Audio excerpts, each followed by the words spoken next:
예, 이재명 대통령이 내일까지 강선우 여성가족부 장관 후보자의 인사청문 보고서를 보내달라고 다시 요청하면서 국회에서는 이를 둘러싼 대치가 계속되고 있습니다. 네, 인사 논란을 둘러싼 여야의 공방은 더욱 격화하는 분위기인데요.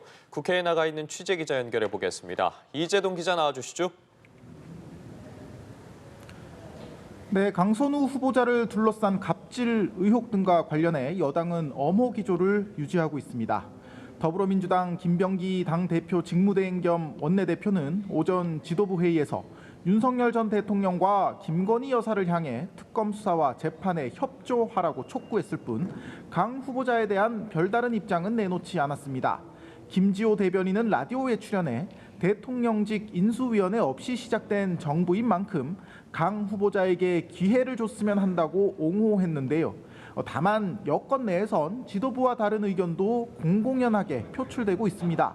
김상욱 의원은 라디오에서 아무리 능력 부분이 검증됐다고 하더라도 국민들이 못 받아들인다면 국무위원 자격에선 하자라고 주장했습니다.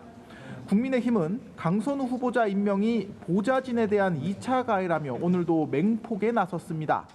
국민의힘 송원석 비대위원장 겸 원내대표는 조금 전 열린 의원총회에서 이재명 대통령이 입법권을 남용하는 의회 독재를 넘어 인사권을 남용하는 행정 독재를 시작했다고 비판했는데요.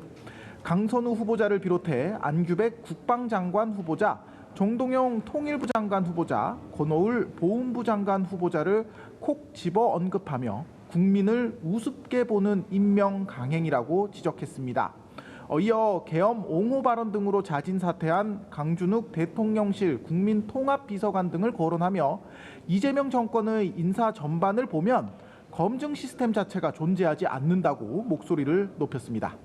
다만 국회 산자위에서는 조금 전 전체 회의를 열고 한성숙 중기부 장관 후보자 청문 보고서를 여야 합의로 채택했습니다. 네, 여야 각 당 상황도 알아보겠습니다. 국민의힘이 조금 전 의원총회를 시작했는데 어떤 안건을 논의하는 겁니까? 네, 오늘 의원총회는 당 혁신위원회가 제시한 쇄신안을 논의하기 위해서 열렸습니다. 앞서 이번 달 초에 출범한 혁신위는 당원 당규에 계엄, 탄핵 등에 대한 대국민 사죄를 포함하고 최고위원 선출 방식을 변경하는 등의 혁신안을 제시했습니다. 국민의힘은 당초 지난 일요일에 혁신안 논의를 위한 의총을 열기로 했지만 폭우 피해가 속출하면서 의총을 연기했는데요.